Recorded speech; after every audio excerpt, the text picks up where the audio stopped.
Continuando aqui, irmãos, o gráfico anterior falou de você definir sua posição. Você está no lugar em que houve a verdade, possa abraçar ela e possa definir sua posição, ter unidade de fé. E o próximo quadro agora, irmãos, continuando o vídeo Preparação para a Crise Final. Deus surpreenderá os líderes modernos, líderes religiosos. Por quê? Porque ele vai seguir o mesmo plano que ele seguiu na fundação da igreja.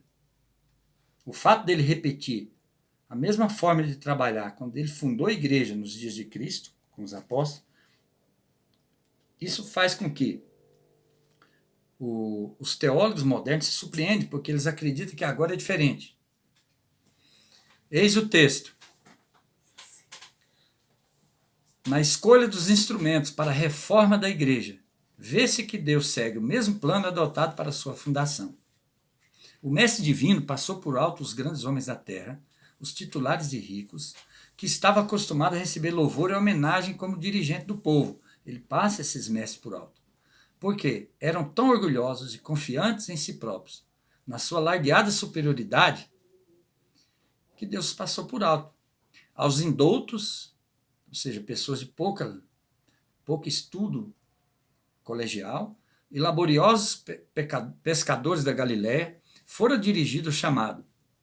Então ele dirigiu o chamado para pessoas indoutas, de pouco conhecimento teológico, e chamou que foram os apóstolos, a maioria inclusive pescadores. Né? Quanto menos houvessem sido influenciados pelo falso ensino do seu tempo, com tanto mais êxito poderia Cristo instruí-los e habilitá-los para seu serviço. Assim foi também nos dias da grande reforma. Então aqui é explicado por que eles buscou pessoas indoutas, que não tinham conhecimento teológico. Porque os que tinham conhecimento teológico eram influenciados pelo falso ensino do seu tempo. Então, nos dias de Cristo, tinha escolas teológicas. Tinha 3 escolas teológicas que eu posso citar. A escola teológica de Gamaliel, a escola teológica de Hilel, sacerdote Hilel, a escola teológica do sacerdote Shammai. Principalmente essas 2 escolas teológicas. Essas 2 escolas diferiam quanto à doutrina bíblica. Eram Israel, eram judeus, mas que diferia na crença. Inclusive a crença sobre o divórcio e o novo casamento. Hilel doutrinava que o divórcio deveria ser por qualquer motivo, como Moisés disse, ensinava na escola de teologia isso. Já Shammai dizia o seguinte, nós não devemos seguir essas bases que Moisés deu. O divórcio só deve ser por adultério.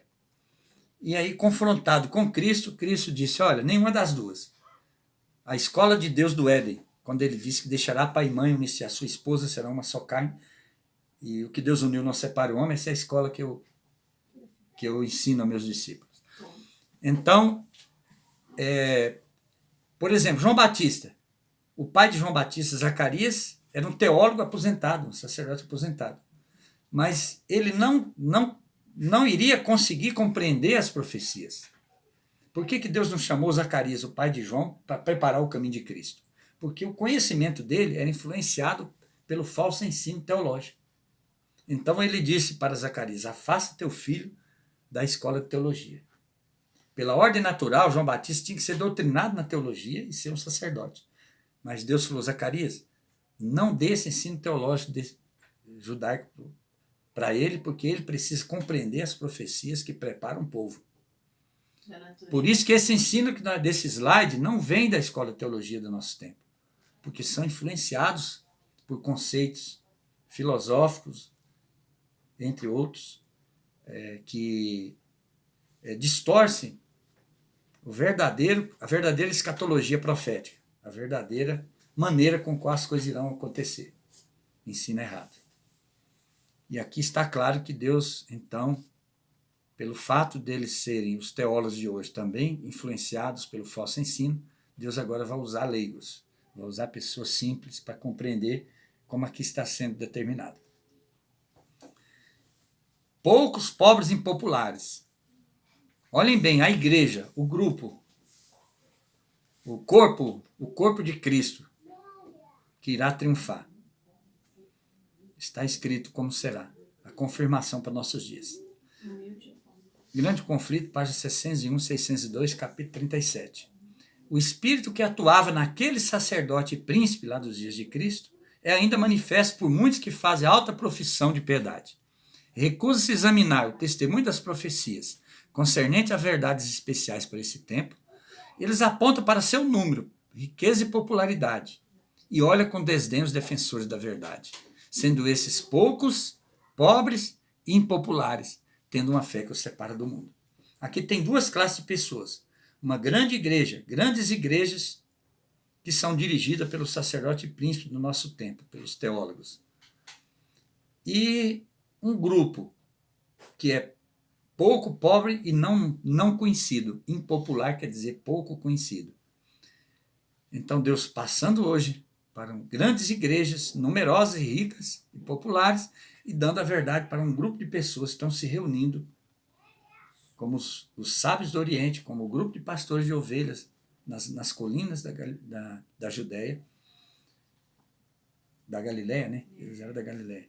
Então, mas esse grupo pouco, pobre e popular tem uma fé que separa do mundo.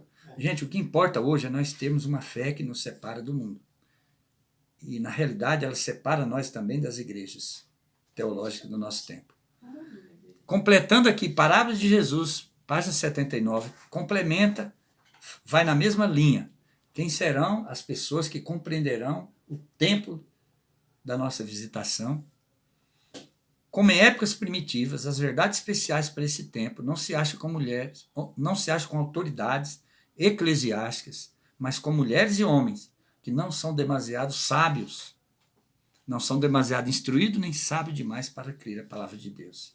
Palavra de Jesus, página 79. Então, aqui também apontando para as pessoas que irão compreender as profecias, compreender a obra de preparo para a crise final, são pessoas como nas épocas primitivas, que não são sábios demais, nem muito instruídos, mas que na teologia da nossa época, mas compreende a Bíblia, compreende a teologia que o Espírito Santo ensina. Continuando aqui, como Deus segue o mesmo plano da fundação, vamos compreender como Cristo fez em relação à igreja da profecia. Nos dias de Cristo tinha a igreja judaica, a igreja da profecia, tinha grupos dissidentes, como os samaritanos, como os essênios, e dentro do judaísmo tinha saduceu, fariseu, então divergência, não tinha unidade de fé. Então Jesus veio agora e fundou sua igreja, o modelo apostólico, que é o modelo que vai concluir a obra. O ministério apostólico é o modelo do governo deixado por Jesus Cristo, é a sua igreja aqui na terra, que foi exercido na igreja primitiva pelos primeiros 12 apóstolos. No grego, a palavra apóstelen, apóstolo, significa aquele que é enviado, mensageiro ou embaixador, aquele que representa a quem enviou. Essa palavra significa mais do que mensageiro. Seu significado literal é enviado, dando a ideia de ser representada a pessoa que manda. O apóstolo é o enviado, um delegado, um embaixador. Nos evangelhos, Lucas diz-nos que o nome apóstolo foi dado aos 12 de Jesus Cristo. E então designou 12 para estar com ele e enviar a pregar. O pequeno rebanho recebe de Cristo autoridade apostólica. E depois nós vamos ver que além dos 12 teve mais 70. Mas falando aqui da autoridade apostólica. Vejam bem, a igreja da profecia, a igreja judaica, ainda tinha um tempo profético para ela, que era até o ano 34. Mas pela atitude deles, de rebelião ser tão intensa, eles anteciparam a rejeição. O primeiro passo devia ser dado agora na organização da igreja. Não tinha à sua disposição nenhum custoso templo. Mas o Salvador conduziu os discípulos ao retiro que amava. Vocês prestem atenção que eles não tinham templo. Se você pegar a história da igreja primitiva, até o século III, os verdadeiros representantes do cristianismo não tinham templos, até porque eram perseguidos. Não tem registro deles ter templos, não reuniam em templo, era nas cavernas, era nas casas. Eles cultuavam a Deus Não tinha casa. em corpos cristãos, em casas. O Salvador conduziu os discípulos ao retiro que amava, a encosta da montanha. Né? O Salvador conhecia o caráter dos homens que escolheram. Todas as suas fraquezas e erros lhes eram patentes. Esse discípulo tinha estado por algum tempo unido a Jesus em laborativo. Enquanto Jesus estava preparando os discípulos para a sua ordenação, um que não fora chamado se esforçou para ser contado entre eles. Foi Judas Iscariotes, que professava ser seguidor de Cristo. Todavia, quando Judas se uniu aos discípulos, não era insensível à beleza do caráter do Salvador. Sentia a influência daquele poder divino que atraía almas ao Salvador. Quando Cristo concluiu as instruções aos discípulos, reuniu em torno de si o pequeno grupo e, ajoelhando-se no meio deles, impondo as mãos sobre a cabeça, fez uma oração, consagrando-os à sua sagrada obra. Assim foram os discípulos do Senhor ordenados para o ministério evangélico. Então, o pequeno rebanho recebe de Cristo a autoridade apostólica. Vejam que era um grupo dissidente da igreja da profecia, mas um grupo unido com a verdade, unido com Cristo. Como disse, os apóstolos foram 12 mais 70. Lucas 10, verso 1. Depois disso, designou o Senhor ainda outros 70, mandou-os adiante de sua face, de 2 em 2, e toda a cidade e lugares aonde ele deveria ir. Lucas 10, 1. Como enviar os 12, assim designou ainda outros 70 e mandou-os adiante de sua face. Esses discípulos haviam estado por algum tempo com ele, preparando-se para a sua obra. Ao serem os 12 enviados em sua primeira missão à parte, outros discípulos acompanharam Jesus pela Galileia. Tinham tido assim o privilégio de uma íntima associação com ele, que é tudo que nós precisamos, ter uma íntima associação com Cristo. Isso que nos habilita. E suas instruções pessoais. Agora, esse maior número também devia ser enviado separadamente em missão. As instruções transmitidas aos 70 eram idênticas às comunicadas aos 12. Então, foi um ministério composto por 12 e 70. E foi dada a esse pequeno grupo autoridade e governo eclesiástico do pequeno rebanho. Autoridade eclesiástica do pequeno grupo. Pois também eu te digo que tu és Pedro, e sobre essa pedra edificareis a minha igreja, e as portas do inferno não prevalecerão contra ela. E tudo que ligares na terra será ligado nos céus, e tudo que desligares na terra será desligado nos céus. Mateus 16, 18 a 19. E no Desejado de Todas as Nações, confirma, que foi escrito em Lucas, contra a igreja edificada sobre esse fundamento, que é Cristo, a verdade, não prevalecerão as portas do inferno. Quão fraca parecia a igreja quando Cristo proferiu essas palavras. Havia apenas um punhado de crentes, contra os quais se dirigia todo o poder dos demônios e dos homens maus. Edificado sobre a rocha, sua fortaleza não podia ser vencido. Cristo é a cabeça de todo varão. A igreja edificada tendo Cristo como seu fundamento deve obedecer a Cristo como sua cabeça. Desejado todas as nações, página 400, 401.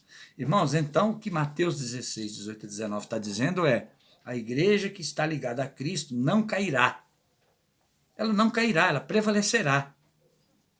As portas do inferno não prevalecem contra uma igreja que permanece na verdade, é unidade de fé, todos crendo da mesma forma, todos apresentando ao mundo um testemunho unido de que são unidos. A união da igreja é o verdadeiro argumento de que Cristo foi enviado à terra.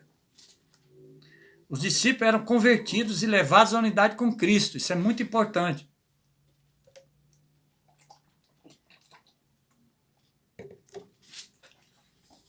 Só tomando um pouco de água. Cristo, quando separou esse grupo, ele colocou eles em unidade com ele. Isso é fundamental. Pedro exclamou: ausenta-te de mim, que eu sou um homem pecador. Lucas 5:8. Foi depois de Pedro haver sido levado à renúncia de si mesmo e à dependência do poder divino que recebeu o chamado para a sua obra por Cristo. Desejado das Nações, página 224. Ele já andava com Jesus, mas não tinha havido uma renúncia, não tinha havido uma conversão. E agora foi demonstrado para Cristo, na beira-mar, que eles eram convertidos. Os discípulos que Jesus chamou eram homens incultos, sem letras, estavam longe de ser perfeitos no caráter, como nós. Quando Jesus os uniu a si, veja bem, união, unidade, mas estavam dispostos a aprender do maior mestre que o mundo já conheceu. Esses homens verdadeiramente convertidos e tornaram-se odres novos em que Jesus podia verter o vinho novo do seu reino. Embora fossem convertidos a Cristo, contudo, por causa de sua limitada compreensão terrena, o resultado do ensino que haviam recebido dos judeus eram incapazes de entender plenamente a natureza espiritual da verdade que ele podia comunicar. Meditação matinal de 92, Exaltai, página 260. Irmãos, a conversão ela tem fase. Tem a conversão à verdade, a unidade, tem a conversão, santificação plena. Eles não eram plenamente santificados, mas eram plenamente convertidos. Podem ver que eles não tinham divergência com a doutrina de Cristo. Eles estavam unidos com Cristo. Eles tinham dificuldade de compreensão, mas não divergência, não descrer de Cristo. E a nova verdade de Jesus era um vinho novo, que só poderia ser colocado em odre novo. Odre é a embalagem de couro, as jarras de couro que eles colocavam o suco de uva para ser guardado por tempo, fora da época de safra. Então, o vinho, quando fermentava, ele rompia o odre se o odre fosse velho. E ele deixou claro que o trabalho dele não ia ser em harmonia com a igreja judaica, porque a igreja judaica era odre velho, não suportava o fermento da doutrina dele. Gente, a verdade de Cristo é mesmo difícil. Ela causa renúncia. Só aceita a verdade de Cristo quem é odre novo, quem suporta o processo que a verdade causa em nossa vida. Antes do Pentecostes, sacudidura na igreja apostólica.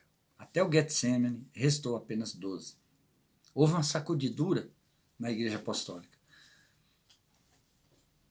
Este é o pão que desceu do céu. Quem comer esse pão viverá para sempre. Muitos, pois, dos seus discípulos, ouvindo isso, disseram: dura esse discurso. Quem os poderá resistir? Desde então, muitos dos seus discípulos tornaram atrás e já não andavam com ele. Se vocês prestarem atenção, a partir desse momento, os 70 não andavam mais com Cristo. Pararam de andar. Ficaram só 12. Então disse Jesus aos 12, a prova de que ficou só os 12. Quereis vós também retirar-vos? Vocês querem também? Respondeu, pois, Simão Pedro: Senhor, para quem iremos? Para quem iremos para qual igreja iremos? Para o grupo dos samaritanos? Para os essênios? Para os saduceus? Para os fariseus? Para onde nós iremos? Tu tens a palavra da vida eterna. Então eles disseram: Senhor, nós não podemos abandonar. A verdade está com esse grupo aqui, que é esse pequeno corpo. E no desejado de todas as nações, confirma. A prova era demasiado grande. Arrefeceu o entusiasmo dos que o tinham querido arrebatar para fazer rei.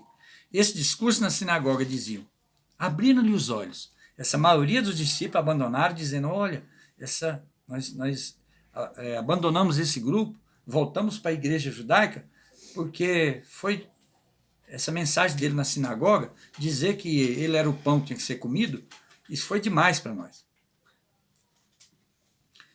E outra, eles viram que nenhuma recompensa terrestre poderia provir de se unirem a ele. Mas nesse momento, diz aqui o texto: em sua mão tem a pá, limpará a soeira, recolherá no celeiro o seu trigo. Este foi um dos períodos de expurgação, sacudidura.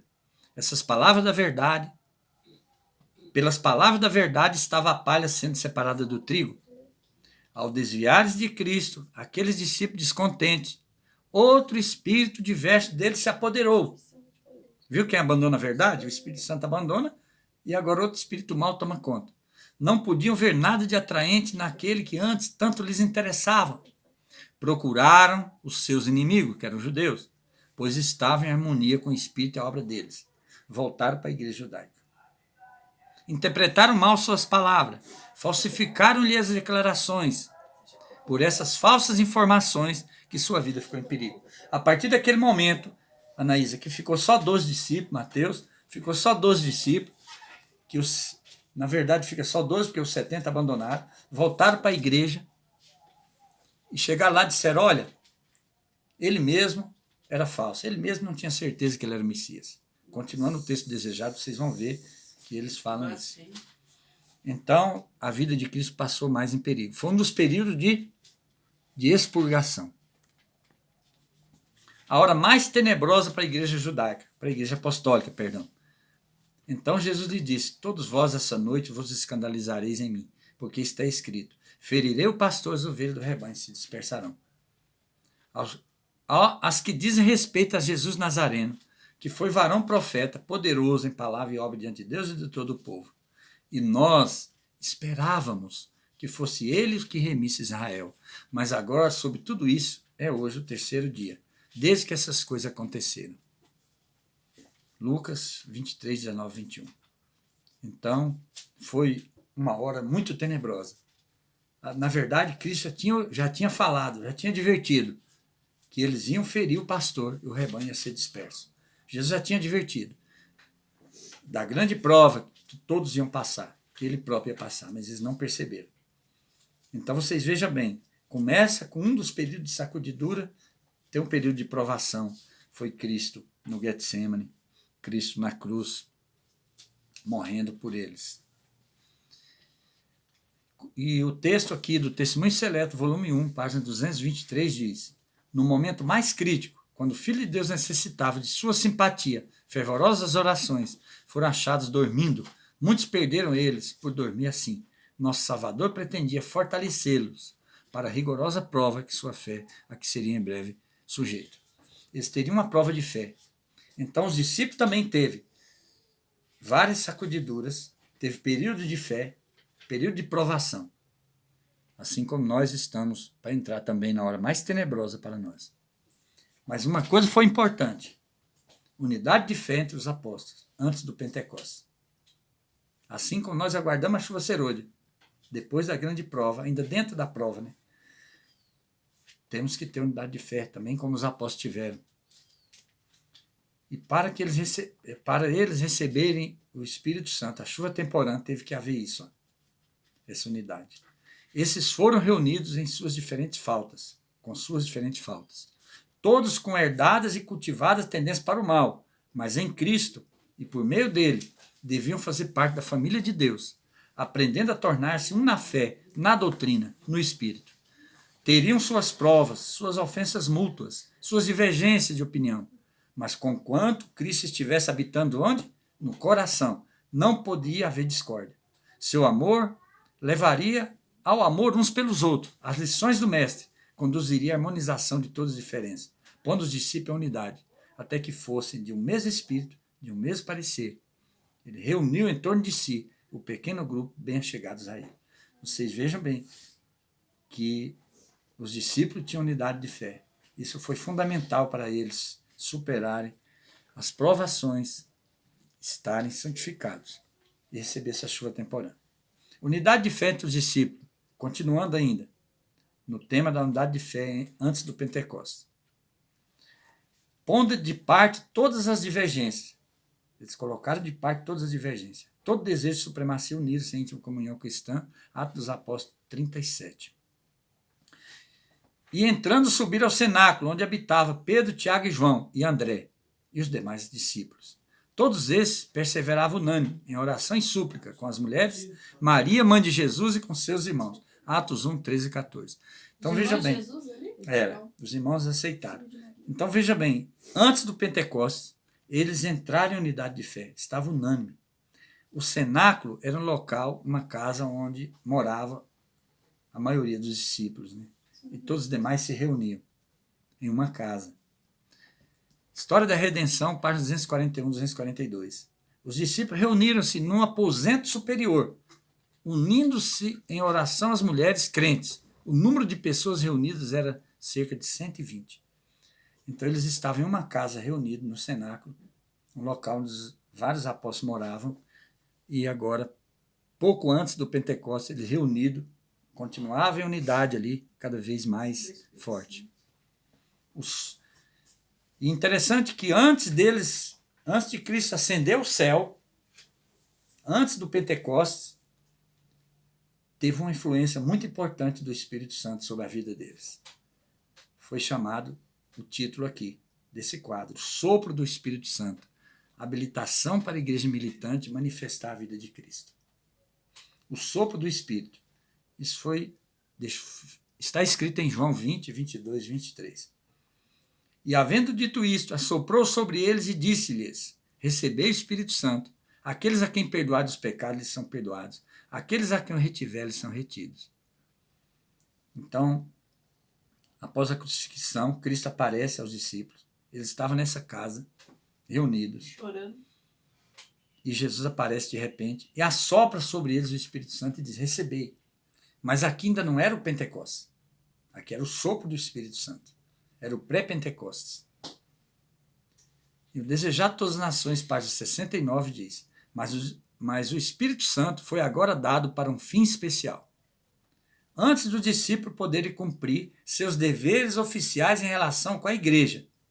Então, para que foi dado esse Espírito Santo, esse sopro? Para eles cumprir ainda os deveres oficiais em relação à igreja. Que existia uma igreja ali. Antes do Pentecostes existia a igreja apostólica. Tinha um trabalho a ser feito com a igreja. Para eles terem capacidade de dirimir questões espirituais. De dirigir a igreja de forma espiritual, eles tinham que receber o sopro espiritual do Espírito Santo. E eles receberam. Cristo assoprou sobre eles o Espírito Santo. Estava-lhes confiando um santíssimo legado. Desejava impressioná-los com o fato de que, sem o Espírito Santo, não poderia realizar essa obra. Essa obra em relação à igreja, a obra de disciplina, de direção. Continuando o texto. O Espírito Santo é o sopro da vida espiritual na alma. A comunicação do Espírito é a transmissão da vida de Cristo. Reveste o que o recebe com a vida de Cristo. Amém. Unicamente os que são assim, ensinados por Deus, os que possuem a operação interior do Espírito e em cuja vida se manifesta a vida de Cristo, devem se colocar como homens representativos para servir em favor da igreja. Desejado de Todas as Nações, 769. Então, antes do Pentecostes, os discípulos recebem o sopro espiritual, que é Cristo transmitindo pela influência, pela comunhão com o Espírito Santo, a vida de Cristo, revestindo as pessoas com o caráter de Cristo, para que elas pudessem manifestar a vida de Cristo na igreja e serem colocados como homens representativos. Por isso que a igreja tem uma responsabilidade, o pequeno grupo. Pessoas para ser da direção da igreja tem que ser pessoas assopradas pelo Espírito Santo.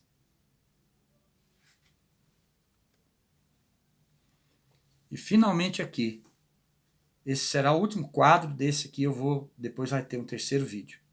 Receber o Espírito Santo numa casa, que é o cenáculo, onde habitavam os discípulos.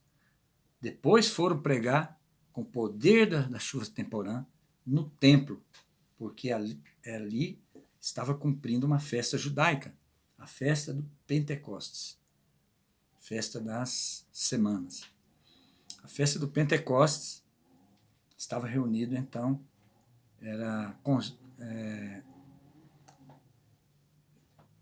convertidos judeus do mundo inteiro estavam ali no dia daquela festa. Jerusalém estava cheia de gente. E o texto de Atos diz: entrando, subiram ao cenáculo onde habitavam, onde nós já vimos anterior que morava a maioria dos apóstolos, era numa casa. E cumprindo-se o dia de Pentecostes, estavam todos reunidos no mesmo lugar.